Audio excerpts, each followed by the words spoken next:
Assalamualaikum warahmatullahi wabarakatuh.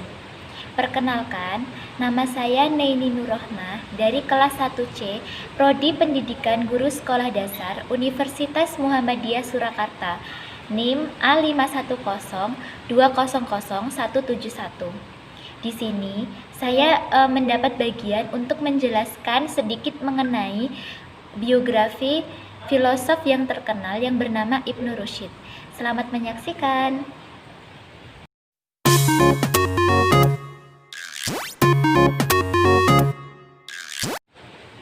Ibnu Rushd atau nama lengkapnya Abu Al-Walid Muhammad bin Ahmad bin Muhammad bin Rushd, berasal dari keturunan Arab, kelahiran Andalusia.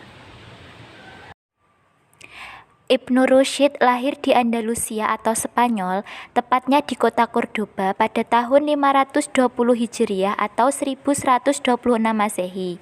Ia lahir dan dibesarkan dalam keluarga ahli fikih. Ayahnya Ahmad atau Abu Al-Hasim, seorang hakim di Cordoba. Demikian juga kakeknya sangat terkenal sebagai ahli fikih. Dengan demikian, ia lahir dari keluarga terhormat, alim dan taat dalam beragama Islam. Kakek dan ayahnya penganut mazhab Maliki. Lingkungan yang sangat kondusif itulah yang membuat Ibnu Rushd kecil haus akan ilmu pengetahuan. Ia tumbuh menjadi anak yang memiliki kejeniusan yang sangat luar biasa. Pada usia anak-anak saat itu, Ibnu Rushd sudah mempelajari berbagai disiplin ilmu seperti Al-Quran, hadis, fikih, serta mendalami ilmu-ilmu eksak seperti matematika, astronomi, logika, filsafat, serta kedokteran. Setelah menginjak remaja, ia terdorong keluar dari lingkar keluarga dalam menuntut ilmu. Ibnu Rushd mendatangi para ahli fikih yang menonjol di kawasan Andalusia kala itu untuk berguru dan menimba ilmu. Karena itulah ketika Ibnu Rushd tumbuh dewasa, ia terkenal sebagai ilmuwan yang ahli dalam berbagai disiplin ilmu pengetahuan. Dalam bidang kedokteran, Ibnu Rushd belajar pada Abu Ja'far Harun At-Tirjali dan Abu Marwan bin Harbul. Dan pada bidang filsafat, ia belajar pada Ibnu Bajjah, filosof besar di Eropa sebelum Ibnu Rushd. Ibnu Rushd dilantik sebagai hakim di Sevilla pada tahun 1169 Masehi. 2 tahun kemudian, beliau dilantik menjadi hakim di Cordoba. Kemudian dilantik sebagai dokter di istana pada tahun 1182 Masehi. Namun sayangnya, karena ajaran filsafatnya, banyak ulama yang tidak menyukainya.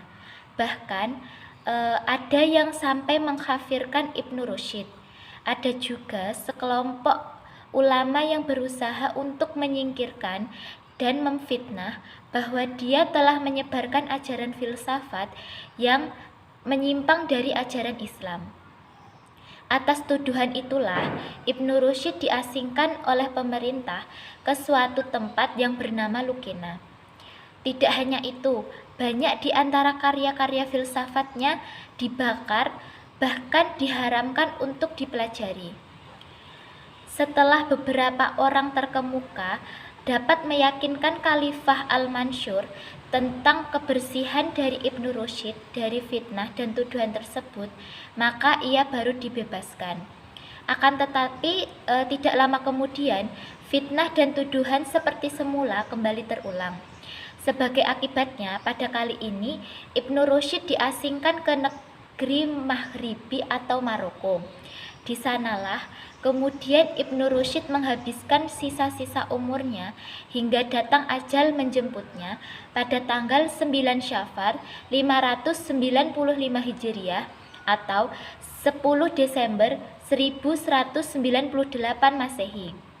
Ia wafat dengan meninggalkan banyak warisan keilmuan yang dikenal di barat dan di timur.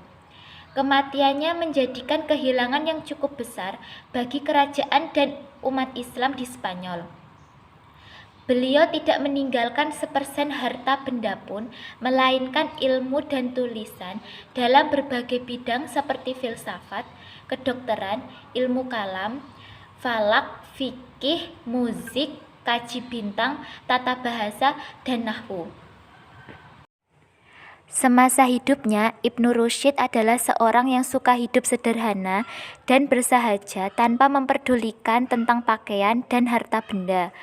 Walaupun begitu, sifatnya sangat pemurah, sekalipun kepada orang-orang yang pernah memusuhi atau bahkan pernah menghina dirinya.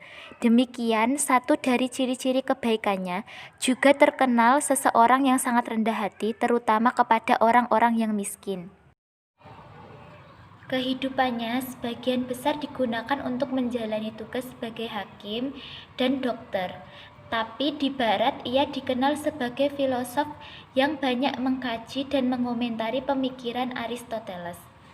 Ibnu Rusyid termasuk seseorang yang sangat jenius. Banyak menghasilkan karya tulis dalam berbagai bidang. Ia ahli hukum Islam, filsafat, menguasai ilmu kedokteran, kalam, bahasa, fisika, bahkan astronomi. Menurut Ibrahim Madkur, Ibnu Rusyid adalah filosof muslim besar periode terakhir dalam dunia filsafat Islam. Kenyataan yang tak terbantahkan bahwa kemajuan peradaban Barat atau Eropa sejak abad ke-12 tidak terlepas dari sumbangan peradaban Arab Islam yang kemudian dikembangkan oleh tokoh-tokoh filosof saintis muslim. Orang-orang Barat menimba ilmu dari orang-orang Islam dan membangun peradaban mereka setelah mendapat sentuhan dari peradaban Islam.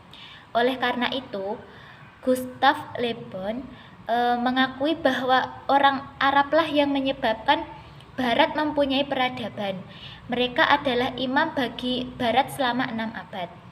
Demikian juga Rom Landau menegaskan bahwa dari orang-orang Arab Islam inilah orang-orang Barat belajar berpikir objektif dan menurut logika. Arab telah membukakan mata Barat untuk belajar berlapang dada dan mengembangkan toleransi terhadap kaum minoritas. Hal tersebut membawa Barat kepada kemajuan peradaban dan ilmu pengetahuan. Tokoh-tokoh ilmuwan, filosof, dan saintis Barat banyak yang belajar dari filosof dan saintis Muslim. Banyak tokoh-tokoh ilmuwan dan filosof Muslim abad pertengahan mendapat tempat yang terhormat di kalangan sarjana-sarjana Barat. Namun, tokoh filosof dan pemikir Muslim yang dianggap paling berpengaruh dalam proses ahli ilmu pengetahuan dan filsafat Islam di Barat adalah Ibnu Rusyid. Sekian, inilah yang dapat saya sampaikan. Semoga bermanfaat untuk kita semua. Banyak kurangnya dan banyak salah katanya, saya mohon maaf. Terima kasih telah menyaksikan.